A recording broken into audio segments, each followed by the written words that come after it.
This podcast is recorded on stolen and unceded Aboriginal land. We acknowledge the First Nations and elders of this country and join their calls for justice. Always was, always will be Aboriginal land. Look, I don't want to let my panel go before I come to this story. A Muslim novelist has taken aim at one of the most popular episodes of the cartoon Bluey, accusing it of promoting genocide. In an Instagram post, Omar Sakr wrote, "We watched the cricket episode, all the iconic draws and summer games, the dedicated pup learning to play while his father was away. It goes on and on and on, and then it ends. There is a desert full of dogs, soldiers and guns, and somewhere out of frame, Arabs being put down." Let's take a look at the part of the episode he's referring to. Oh, out you go, Bingo. Well done. Just keep your eye on the ball and take care of your little sister for me. Love, Dad. Honestly, Sophie, this is pretty ridiculous as a take, isn't it? Leave Bluey alone. Hi, everybody. Hi, team. It is Tom here, back again, writing solo, bringing you another bonus episode of the show in our Meet the Candidate series. This is, of course, produced by Michael the Griff Griven. Serious danger. It's not an official Greens Party podcast. Legal disclaimer. Sorted. For this episode, we are heading to Western Sydney, to the seat of Blaxland, old Paul Keating territory, and we are talking to a celebrated poet, now Greens candidate, Omar Sakr. Hi, Omar. Thanks for being on the show. Hi. Thanks for having me. No worries, man. It's great to have you on. We were all very excited when we saw that you announced to run for the party in the seat of Blaxland, and it's great to talk to you about it. People are probably familiar with your work, your fantastic poetry. You're an acclaimed, award-winning poet over a long period of time. That doesn't mean anything. A really strong voice That for you and your doesn't mean anything. No, sorry. Look, let's just... poets in this country are fucking celebrities, man. Not. You're like a huge deal. Absolutely not. There's about 200 people who know about me from poetry. Like, but continue. Sorry. Well, I'm thinking of the nerds who listen to this. Yeah. I think it goes Henry Lawson, Banjo Patterson, Omar Sakr. God. I think these are the big ones myself. But. If those are the first two, I don't want to be the third. Like, just leave me off the list. Your work could be a bit more racist, actually. It'd be good if you could sort that out. That'd be good. But if people aren't familiar with your work, then could you give us a brief background as to who Omar Sakr is and your work? Yeah, that'd be great, please. Sure.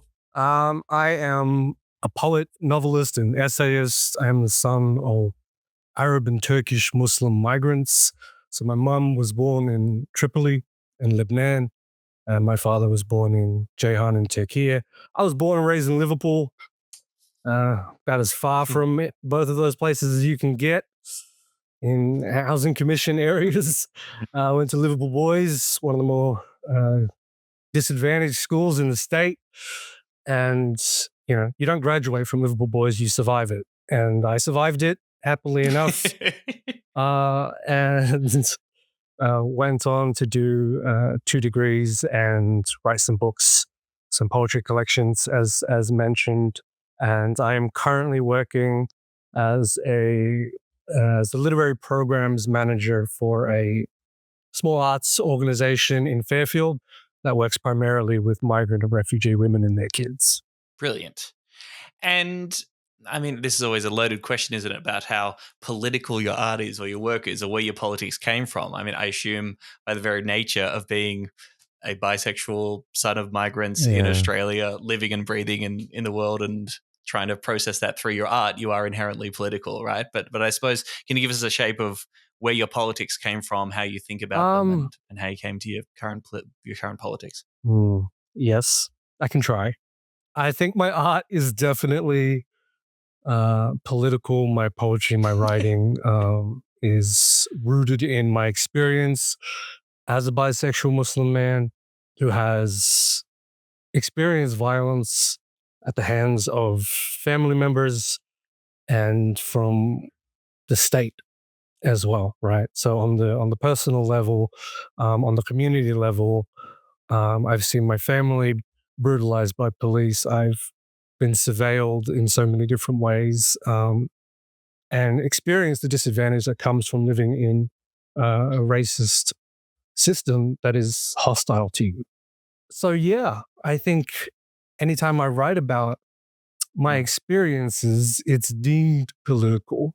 and I don't shy from that. But I am in a fairly new situation where my work is seen as too political now, Right. which is, what happened last year when the State Library of Victoria cancelled some poetry workshops I was contracted to deliver Jesus. on the basis of my political opinions about Palestine that were delivered that I, express online. And so then if you're going to tell me that my opinions are too political for me to work as a poet, well, then that just leaves politics as the only thing left to me, right? Yeah. So that's that's one of the reasons I'm running in the federal election. You may as well lean in, I suppose. Yeah. I mean, yeah, there was that state library episode, which was just so shameful. We've talked a lot about the show recently about this disgusting clamping down of expression and free speech, particularly when it comes to voices speaking out for Palestine of late, that it just really seems to be, we all feel like we're going around the bend with the state of discourse around that issue at the moment. But of course, we also talked about on the show your poem Bluey in the Genocide, right? The series that you're running of reflections on the genocide, and you dared to mention watching Bluey, an episode of Bluey with your kid as a new dad, noticing there was a reference to a Bluey relative being in fucking war, and expressing how you felt about that. And of course, this cued Sky News to lose their goddamn mind. Mm-hmm. I mean, yeah, what's your reflections on that particular moment? That seemed fun. Yeah, it's so fun. So fun. I think I got some death threats from people like sending me emails like, how dare you? Yes. And I was like, what is going on? It does feel very unreal, but it's getting worse somehow. Like I thought that would be the peak. Like you would just be able to go, oh, the absurdity of it is so apparent here.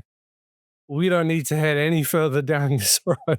Oh, but no, we did. And we're continuing somehow past it to the point where we're at now, with the most recent example being of Khalid Sabsabi, who was appointed Australia's representative for the Venice Biennale and who was cancelled.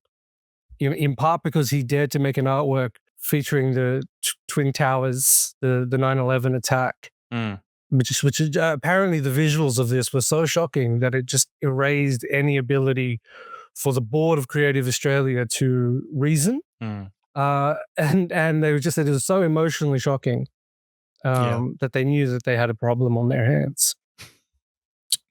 So we're in this scenario where we're effectively being told that you're Arab and you're Muslim and you have a view, not if you have a view, if you have the view that Palestinians deserve human rights and that they shouldn't be killed en masse, that their land shouldn't be stolen, that they shouldn't be under an apartheid system. If in any way your opinion aligns with international law, then you are basically deemed criminal. Or if not criminal, then absolutely unsuitable for any kind of role in public life.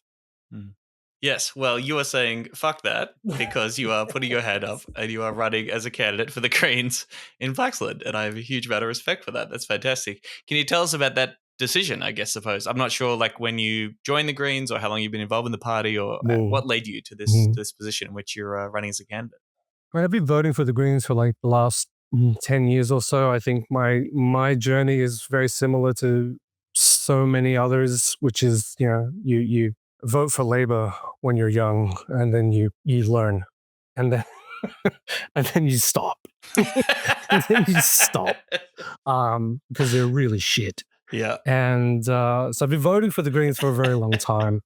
The climate change, it's a scenario that's becoming so terrifying that it's like actually almost paralyzing to think about in any way, shape, or form. That's a big concern for me, and worrying about the future, what kind of life my kids are going to have. And one of the things that made me decide that I would run actually is last year I went to Canberra with a Palestinian friend of mine and some comrades. And we went into a session of Parliament, and some of us had signs and were chanting, and we made a ruckus, essentially, to ensure that we were heard by the politicians who had been ignoring us for so many months as we begged and pleaded for them to stop arming Israel as it conducted this genocide. And we were taken out by guards, and we all got a 3-month ban from Parliament, which is now passed. I can return. But I was banned. I was banned for 3 months on the basis of this action. And I just remember walking away from there thinking how disgusting and horrifying it was that they wouldn't even look at us, and that they were rolling their eyes, and that they were I saw this in the footage as well later that was aired, how contemptuous they were. Yeah, every single day for the past 500 days, I have seen Arab children in pieces. I've seen their guts, I've seen their brain matter, I've seen their bones, I've seen their starved to death corpses. This is not, I think the word politics is too small for me. This is not a political issue. It is so much more than that, that I cannot function as I normally function while this is going on, knowing that our government is complicit in this, knowing then as well that if my Arab children were in Lebanon or Palestine or Syria, everyone that I am in society with now, apparently, not everyone, but a significant majority, would be okay with them being murdered. And it just rips into you every single day, this horror and this grief. And the contempt with which it's treated by these multi-millionaire landlords is fucking enraging. And so I walked away from there thinking, and normally, right, my thinking around the subject is, I don't want to be anywhere near these people. I don't want to be anywhere near them. But my thinking that day changed to, I'm going to force you to see me. I'm going to force you to hear me, because this is not okay. Woo! Wow. I hope that's part of your stump speech, if you got a chance to. That was very powerful. We're very glad that you are our candidate. Okay, we're talking about Blaxland. Blaxland. Is that how you pronounce it? I'm sorry, I'm Victorian. Blaxland. The Blaxland electorate? I don't know. Nobody here calls it Blaxland. Like, I don't know. Right. No, everyone just talks about their hood. We're talking about Western Sydney suburbs every like time I Bankstown. talk to my family about it, they're like, "What is it? What is that? What's Blaxland? Where is it? What is that word you're saying? You know." And then there's what makes it more confusing is there is a suburb called Blaxland, but it's in the Blue Mountains. Oh, it's not in the seat of Blaxland. Okay, I'm sure this is no. So if you don't say Blaxland electorate, then there's just confusion. Great. The base. Yeah. So it was like Bankstown, Granville, Villawood, that kind of area. It is Paul Keating's old seat. He had it for about 27 years, I believe, back in the day. Obviously, large migrant population, one of the highest Muslim populations in Australia. About a third of the electorate, about 29%, is folks of a Muslim background. Currently held by Jason Clare, the education minister. I mean, considered a very safe Labor seat. Had 55% of the primary vote in 2022. The Greens were on 6.4%. They had a small swing to them in 2022.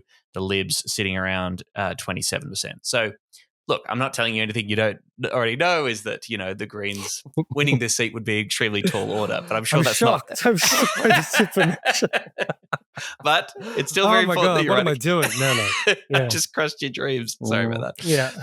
But I guess, how do you think about this campaign then? Okay, so, we know this is safe Labor territory, but how are you thinking about going about the campaign, what you want to achieve, and how you can activate a movement and engage people and mobilize people and let them know that there is another option than the Labor Party? How are you thinking about that?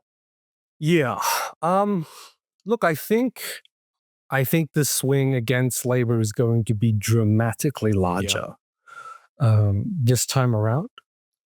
And I'm not the only candidate running against Jason Clare. There is another independent Muslim candidate. There is the group that's not a political party, but the Muslim Votes and Muslim Votes Matters, that are kind of grassroots organizations that are trying to mobilize Muslim voters, and they make up 30% of the Blaxland electorate. So not a small portion. And I think we're running on similar wavelengths, myself and the independent candidate. And I think we have a decent chance, to be honest, of unseating Jason Clare. And if not, then absolutely making him dread every single day until the election, where it'll be close. It'll be very close. And if we make it a marginal seat, then we have more resources for the next election. And as far as I'm concerned, that's the way to look at it. It's not about whether we win in this moment. It's about building the movement, spreading the message. We may not get in this particular time, but we will get in the next time, if not now. And in saying that, I don't actually care that much if I win. I'm not motivated by the idea of winning. I'm motivated by doing what is right. Yeah. I'm motivated by the scenario where my son asks me what I did when Israel was bombing Palestine and Lebanon and Syria and stealing all the land and committing the genocide. Did I just carry on with my life and do all the usual things? And the answer can't be yes to that, right? The answer can't be that I did nothing except what is normal and what is usual. The answer has to be that I did something I don't want to do. I don't want to do this. Really, truly, I feel compelled. This is annoying. I feel compelled. Running for the Greens do it. is annoying. Yeah. Okay. I feel genuinely compelled to do it, to do what's right, to stand for what's right, to advocate against all of these issues, not just the crimes against humanity, not just as if that's not enough, right? It is. But so many other issues as well, including the environment, including education. Jason Clare is the Minister for Education, and yet private schools in New South Wales get more money than public schools. And it's just like, what are we doing? What? It genuinely boggles the mind that the majority of New South Wales private schools get more public funding than public schools. And it's the rich stealing from the poor. And there's so many problems. And none of them are being fixed. And there's no movement on them. And the Greens, for me, are the way forward. Yeah, a few things. Yes, a political cost. There has to be a political cost, right? I think it's really important, as you say, standing up for the right thing, giving people an alternative to vote for, and say, for all the umming and ahhing and defensiveness that the Labor Party will present, be like, this is a very difficult issue, Israel-Palestine. We can't do too much. We've done this. And they have had some movements, some votes in the UN, which you would say was progress, yada, yada, yada. But you say it's still not enough. And you're still not treating this with the severity that it demands. And there has to be a political cost. And we need to be able to say this isn't good enough. And if you don't change your policy, we're going to move our vote. Now, to me and you, it sounds like the advantage of being part of the Greens Party is that you also have a suite of other policies that you can talk to people about, policies on housing, on education. And I don't know much about the Muslim vote candidate here, this Ahmedov guy. I guess I'm just interested, when these folks are running, obviously, being formed and inspired by as a response to the conflict in Gaza and demanding something better. Do we know much about the rest of their politics? Are they prepared to talk about other issues when they get asked about a housing policy or an education policy and those kind of things? Or are they really, is their political candidacy, primarily focused on calling out Australia's complicity in the genocide and just purely focused on that? How does that actually play out in terms of their campaigning? I'm not a spokesperson for Ahmedov. However, I will say that he does speak about other issues, and I'll leave it for anyone interested to go and look for him and ask him those questions as well. For me personally, I think that is the danger in this kind of loose confederacy of independence is not knowing where they stand on every issue, so they can maybe sometimes vote with the liberals, maybe sometimes not. What exactly are they going to do? We don't know. But also, I think the Greens are the way forward. They're a viable third party. And I want there to be a dramatic political cost. I want to break up the duopoly, as the Greens love to say. Yes. And, they're known. They're known. Their policies are known. Their values align with mine. And the other thing is, and this is just the pettiness in me, but they're absolutely reviled by the Labour and by the Liberals, and that warms my heart just a little bit. You know what I mean? And I'm used to I'm used to being hated. Yeah. As an Arab Muslim man, I'm from Western Sydney. I'm used to being hated, but it's kind of neat to be in a party that's equally reviled in some ways by the status quo. I'm like, oh, it's just, that tells me something about who you are and what you stand for and your values. It tells me something. Great. Yeah, great. The people backing in a horrific genocide and failing ordinary people hate you. Maybe I'm doing something right then. That's I could be onto something here. That's good. Yeah. Final question, I suppose. I'm interested, what would you say to someone who sort of says yes? And I presume there's lots of people in the seat that you're going to be talking to that might have this position of like, yes, Labor's position on Israel Gaza is inadequate and bad, but they're better than the coalition, and there has been some movement from their government over the course of this conflict as it's played out. What would you say to someone who's presenting that position in good faith? And I guess if you could lay out for our listeners, what are the Greens demanding? What do we hold up as the standard to say, no, this is better. This is the correct approach on this to do everything we can to stop the genocide and stand up for Palestine. Okay. So the things the Greens are demanding include sanctions on Israel, an end to the arms trade with Israel as well. And these two demands are actually what is required of us as signatories to the Genocide Convention, the Prevention of Genocide. By international law, that's actually what we're supposed to do. We haven't done it. So the idea that there's been some movement from Labour, I mean, what movement? What materially has changed? We have dozens of active weapons exports licenses with Israel. We manufacture part of the F-35 jet, which they use to bomb Gaza and to massacre Palestinians every single day. And without this part, we have a factory in Brisbane, I believe. It's the only factory in the world that produces this part for this plane. And without it, it needs to be renewed every couple hours, right? It only lasts for a couple hours of use. And then they have to replace it. Without it, these jets can't drop bombs.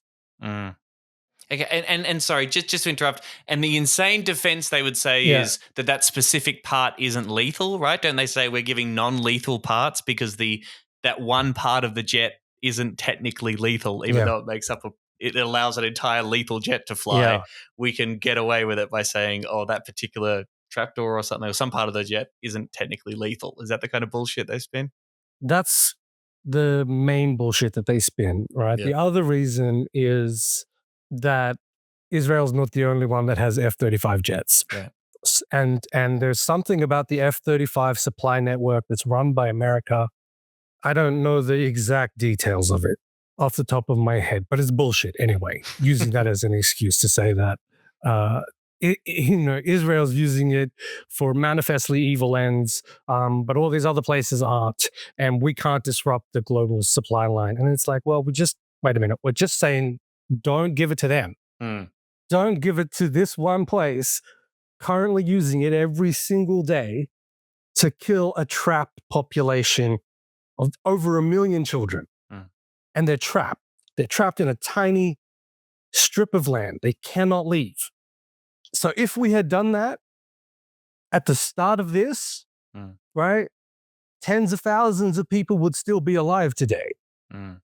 It's not an outrageous claim. It's not an outrageous demand to say, stop giving these people anything that aids them in massacring children. They killed 41 children every single day on average.